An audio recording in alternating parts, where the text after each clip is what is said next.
আসসালামু আলাইকুম। আমি মোহাম্মদ নাজমুল হোসেন, সহকারী শিক্ষক ইংলিশ, চাপারহাট উচ্চ বিদ্যালয়।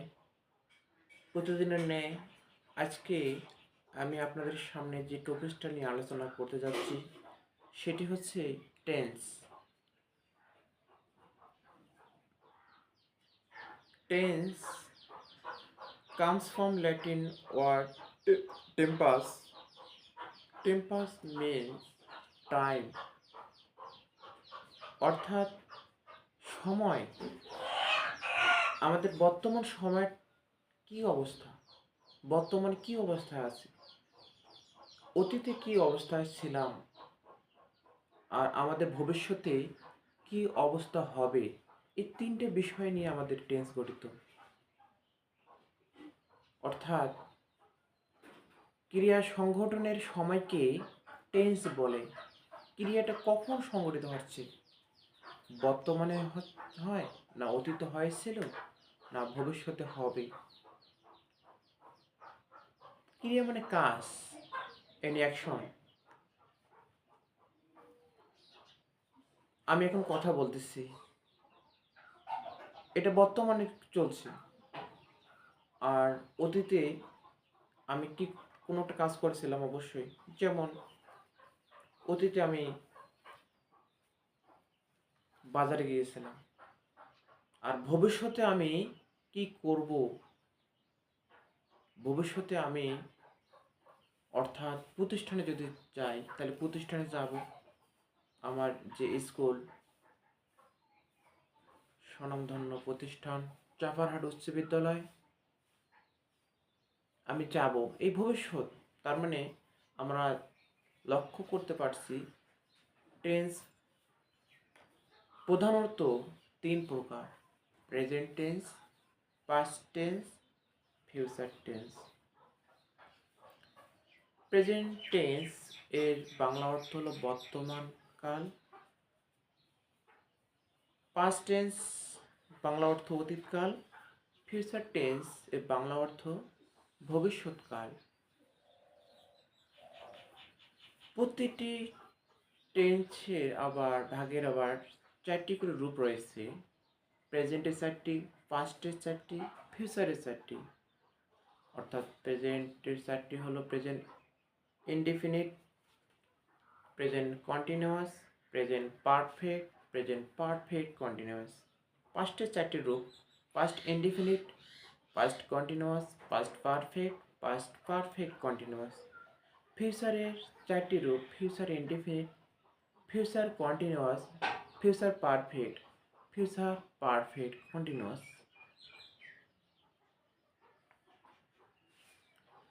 আমরা মোট টেন্সের ফর্ম দেখলাম 12টি, 3 4 12টি। আজকে এই 12টি ফর্মের বিস্তারিত আলোচনা করব আমি। আমরা এখন হোয়াইট বোর্ডে লক্ষ্য করি। প্রথমে দেখতেছি প্রেজেন্ট ইনডেফিনিট। প্রেজেন্ট ইনডেফিনিট 12টার মধ্যে প্রথম 1 নম্বর একটা present indefinite. Present indefinite tense বর্তমানে কোনো কাজ হয় বা হয়ে থাকে এটা বোঝালে তার কালকে প্রেজেন্ট ইনডেফিনিট টেন্স বলে। বর্তমান, যেমন বর্তমানে আমি এই টেন্স সম্পর্কে আলোচনা করি। চিনিবার উপায়: বাংলায় ক্রিয়াপদের শেষে রস্বই অন্তস্থ অ ও এ ইত্যাদি উল্লেখ থাকিবে। যেমন যাই, যাও, যায় ইত্যাদি। যখন আমরা চিনলাম তখন অবশ্যই স্ট্রাকচার প্রয়োগ করতে হবে। স্ট্রাকচারে বলা আছে সাবজেক্ট প্লাস ভার্বের present form, root form of verb plus object. আমরা ভার্ব তিনটা ফর্মকে এইভাবে উল্লেখ করেছি: ভার্ব 1, ভার্ব 2, ভার্ব 3। এখানে subject plus verb 1 plus object, অর্থাৎ ভার্বের কি ফর্ম, অবশ্যই প্রেজেন্ট ফর্ম প্লাস অবজেক্ট। যেমন আমি ভাত খাই, আই ইট রাইস। আইটা হলো সাবজেক্ট, এখানে খাইটা হলো ভার্ব, খাওয়া, খাওয়ার সঙ্গে রসই আছে তার প্রেজেন্ট ইনডিফিনিট হিসেবে চিহ্নিত করেছি। তাহলে subject plus verb present form অর্থাৎ verb one plus object I eat rice. এই প্রেজেন্ট ইনডিফিনিট টেন্সে আরও কিছু বিষয় আমাদের লক্ষ্য রাখতে হবে। Subject third person singular number হলে মূল ভাব শেষে এস বা এ যুক্ত হবে। যে সমস্ত ওয়ার্ড শেষে double S, S S, C S, X ও থাকে ওয়ার সাথে এ যুক্ত হবে, বাকি অন্যান্য ক্ষেত্রে শুধু এস যুক্ত হবে। আরেকটা বিষয় মনে রাখতে হবে, নেগেটিভ এবং ইন্টারোগেটিভ ক্ষেত্রে ডু অথবা ডাস ব্যবহৃত হবে। যেমন তুমি কি স্কুলে যাও, do you go to school. আমি বইটি পড়ি না, I do not read the book. Subject third person হলে does, first person second person ক্ষেত্রে ডু ব্যবহৃত হবে। আমরা পরবর্তীতে আবারও চলে যাব প্রেজেন্ট কন্টিনিউয়াস টেন্স। বর্তমানে কোনো কাজ হয় বা হইতেছে, বর্তমানে কোনো কাজ চলছে বা হচ্ছে এর বোঝালে তার কালকে প্রেজেন্ট কন্টিনিউয়াস টেন্স বলা হয়। চিহ্ন হয় বাংলা ক্রিয়াপদের শেষে তেসি, তেসু, তেসেন ইত্যাদি উল্লেখ থাকিবে। Structure subject plus am is are plus verb one plus ING plus object. আবারও আমরা কিছু জিনিস মাথায় রাখবো। ইন্টারোগেটিভ এবং নেগেটিভ ক্ষেত্রে আমাদের এমএসআর অবশ্যই কাজে লাগাতে হবে। নেগেটিভ ক্ষেত্রে আমরা জানি অক্সিলিয়ারি ভার্বের পরে নট হয়। এখানে সাবজেক্ট প্লাস এমএসআর আছে, এই এমএস আর এর পরে যদি আমরা যে কোনো একটা পরে যদি নট দিই তাহলে পরবর্তীতে ভার্ব ওয়ান প্লাস আইএনজি সব ঠিক থাকলো, তবে সেটি নেগেটিভ আকারে উল্লেখিত হবে। আবার যদি সাবজেক্টের সামনে অভিভাবগুলো দিই এর মতো বেস্ত বা সাবজেক্টের সামনে দিই প্লাস সাবজেক্ট প্লাস ভার্ব সেটা আইএনজি প্লাস অবজেক্ট সব লাস্টে কোনো বলছে না দিই, তাহলে অবশ্যই সেটি বুঝতে হবে প্রেজেন্ট কন্টিনিউয়াস টেন্সের ইন্টারোগেটিভ সেন্টেন্স। তাহলে ফার্স্ট পারসনের ক্ষেত্রে auxiliary verb am, second person ক্ষেত্রে আর, থার্ড পারসনের ক্ষেত্রে ইজ ব্যবহৃত হবে। যে সমস্ত সেন্টেন্সে now, at this moment, day by day ইত্যাদি থাকে সে সমস্ত টেন্সটি প্রেজেন্ট কন্টিনিউয়াস হিসেবে ব্যবহৃত হবে। এরপরে আমরা প্রেজেন্ট পারফেক্ট, কোনো কাজ শুরু হয় এর মধ্যে শুরু হচ্ছে কিন্তু তার ফল বিদ্যমান রয়েছে, এর বোঝা তারকে প্রেজেন্ট পারফেক্ট টেন্স বলে। চিহ্নভাবে বাংলা কিছু আসি, আসো, আসেন, কথাটা থাকে আসি, আসো, আসে। Structure subject plus have, has plus verb three plus object. যেমন I have eaten rice, subject third পারসনের ক্ষেত্রে হ্যাজ, বাকি সব পার্সনের ক্ষেত্রে হ্যাভ ব্যবহৃত হয়। অনুরূপভাবে ইন্টারোগেটিভ এবং নেগেটিভ ক্ষেত্রে, ইন্টারোগেটিভ ক্ষেত্রে সাবজেক্টের সামনে দিতে হবে অক্সিলিয়ারি ভার্ব, আর নেগেটিভ ক্ষেত্রে অক্সিলিয়ারি ভার্বের পরে নট দিতে হবে। এরপরে প্রেজেন্ট পারফেক্ট কন্টিনিউয়াস, কোনো কাজ পূর্বে শুরু হয়ে এখনো পর্যন্ত চলছে, চলমান রয়েছে, কিছু সময় ধরে চলমান রয়েছে, এর বোঝালে তার কালকে প্রেজেন্ট পারফেক্ট কন্টিনিউয়াস টেন্স বলে। চিহ্নগুলো বাংলা ক্রিয়াপদের শেষে তেসি, তেসো, তেসেন এবং সময়। Structure subject plus have been, has been plus have been or has been plus verb one plus ing plus object. এখানে ব্যবহার থাকবে since ও for এর। নির্দিষ্ট সময়ের জন্য since, ব্যাপক সময়ের জন্য for দিতে হবে। নির্দিষ্ট সময় বলতে সকাল, বিকাল, রাত্রি, মধ্যরাত্রি, আর ব্যাপক সময় বলতে 2 ঘন্টা, 4 ঘন্টা, 6 ঘন্টা, 8 ঘন্টা সংখ্যা বোঝাবে। 2 দিন, 3 দিন, 5 দিন, ব্যাপক সময়। যাই হোক প্রেজেন্ট চারটি ফর্মে আলোচনা করলাম। এখন পাস্ট চলে যাচ্ছি। পাস্ট ইন্ডিফিনিট টেন্স বলবো বাংলা কি বলছে সে।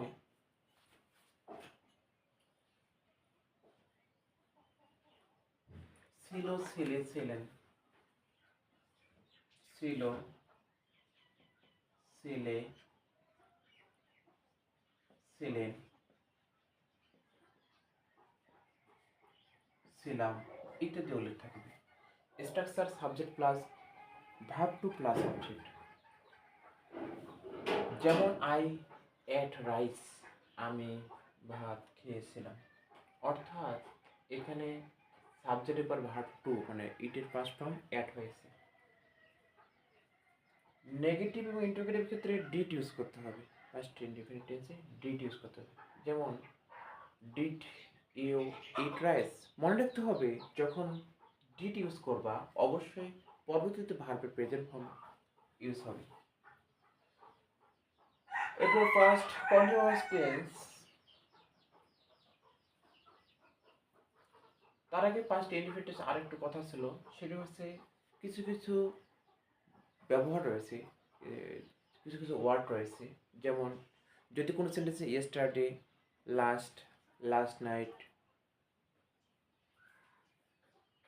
এগো ইত্যাদি থাকলে পাস্ট ইনডিফিনিট টেন্স হিসেবে ব্যবহৃত হবে। যাই হোক, এরপরে পাস্ট কন্টিনিউয়াস টেন্সে আমরা চলে যাচ্ছি। পাস্ট কন্টিনিউয়াস টেন্স অতীতে কোনো কাজ চলছিল বা হচ্ছিল এর বোঝালে তার কালকেই পাস্ট কন্টিনিউয়াস টেন্স বলা হয়। সিনেমায় মানে কি বলছে, তেছিল, তেছিলে, তেছিলে কিন্তু উল্লেখ থাকবে। স্ট্রাকচার সাবজেক্ট প্লাস ওয়াস ও ওয়ার, ওয়াস অথবা were plus verb one plus ING plus object. Subject first ও থার্ড ক্ষেত্রে ওয়াস, বাকি সব ক্ষেত্রে ওয়ার ব্যবহৃত হবে। আই ওয়াজ ইটিং রাইস, এক্ষেত্রে নেগেটিভ ক্ষেত্রে অক্সিলিয়ারি ভার্ব করে নট দিতে হবে। সাবজেক্ট প্লাস ওয়াস নট অথবা were not plus verb one plus ING plus object. এরপরে পাস্ট পারফেক্ট টেন্স, অতীতে দুইটি কাজ চলেছিল বা হচ্ছিল এর বোঝালে তার কালকে পাস্ট পারফেক্ট টেন্স বলে। যে কাজটা পূর্বত প্রথমে হয়েছিল সেটি পাস্ট পারফেক্ট, যে পরে যেটি কাজ হয়েছিল সেটি হলো পাস্ট ইনডিফিনিট। যেমন স্ট্রাকচারে বলা আছে subject plus had plus verb three plus object, I had eaten rice. এখানে ব্যবহার হচ্ছে বিফোর এবং আফটার। বিফোরের ক্ষেত্রে প্রথমে যে কাজটি হবে সেটি হলো পাস্ট পারফেক্ট, পরবর্তী যে কাজটা হবে সেটি হলো পাস্ট ইনডিফিনিট। আফটারের ক্ষেত্রে উল্টোটা, অর্থাৎ প্রথমে যে কাজটা সম্পন্ন হবে সেটা পাস্ট ইনডিফিনিট, পরবর্তী যে কাজটা সম্পূর্ণ হবে সেটি হলো পাস্ট পারফেক্ট। এরপরে চলে যাচ্ছি পাস্ট পারফেক্ট কন্টিনিউয়াস। অতীতকালে দুটি কাজ সম্পন্ন হয়েছিল বা চলতেছিল,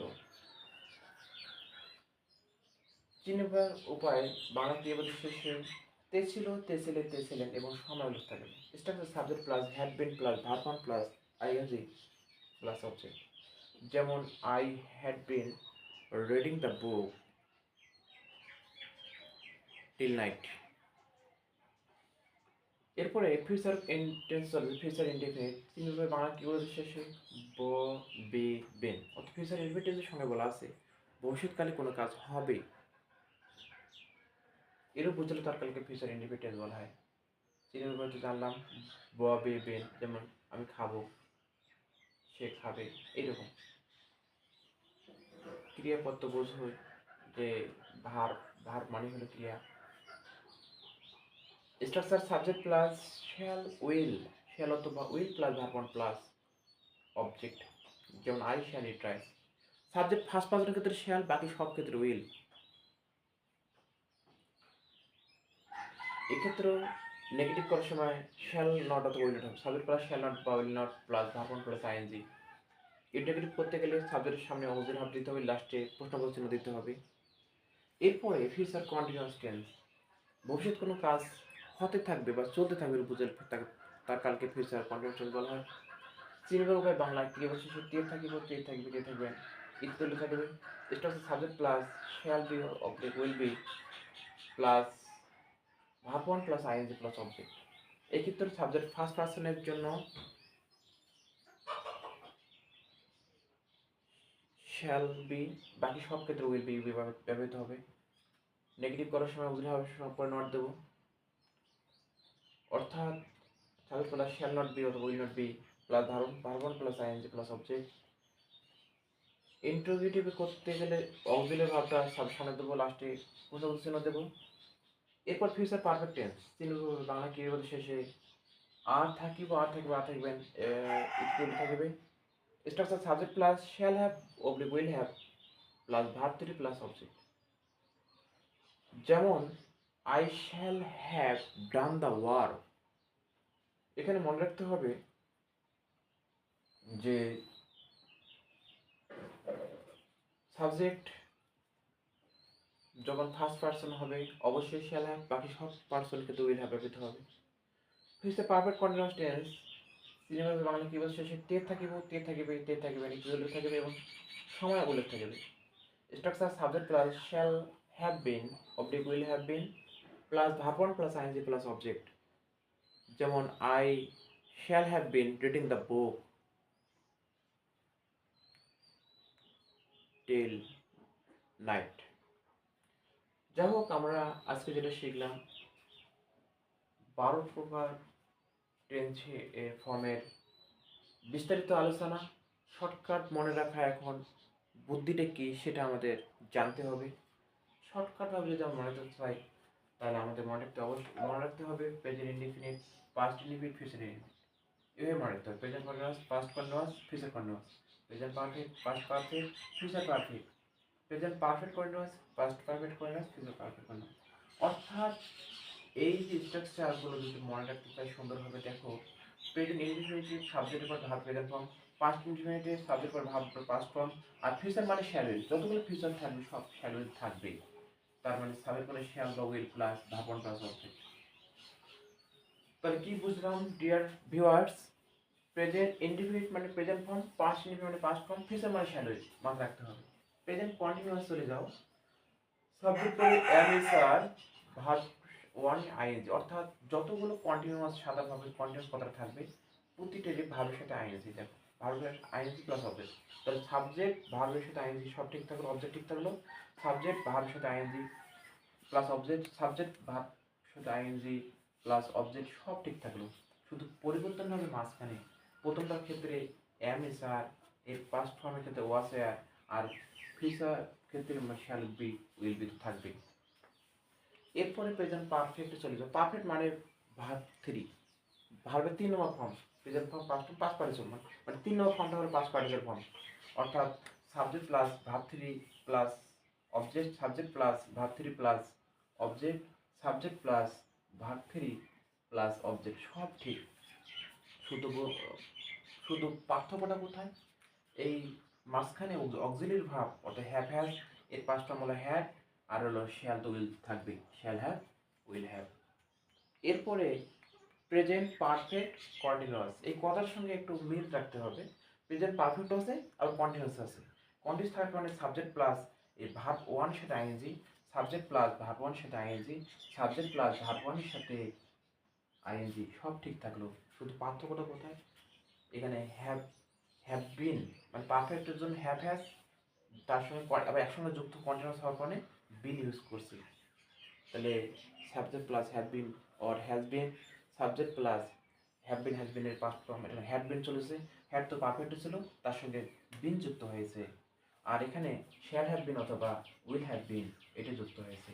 তাহলে আমরা বন্ধুরা আজকে আমরা যেটা শিখলাম টেন্সের বিস্তারিত আলোচনা, খুব সহজে এই টেন্স সম্পর্কে আমরা জানতে পারলাম। সবাই আমার এই নাজমুল ইসলাম হৃদয় পেজটি ফলো দিয়ে থাকবেন। প্রতিনিয়ত বিভিন্ন ধরনের টপিকস যা জব এবং একাডেমিক উভয় ক্ষেত্রের জন্য প্রযোজ্য হবে এবং বিভিন্ন ধরনের চাকরির বিষয় নিয়ে আলোচনা করা হবে। চাকরির বিভিন্ন ইংলিশ এবং গণিত বিভিন্ন টপিকের সঙ্গে আলোচনা করা হবে। সবাই ভালো থাকেন, সুস্থ থাকেন। আজকে এই পর্যন্তই। আসসালামু আলাইকুম ওয়া রাহমাতুল্লাহি ওয়া বারাকাতুহু।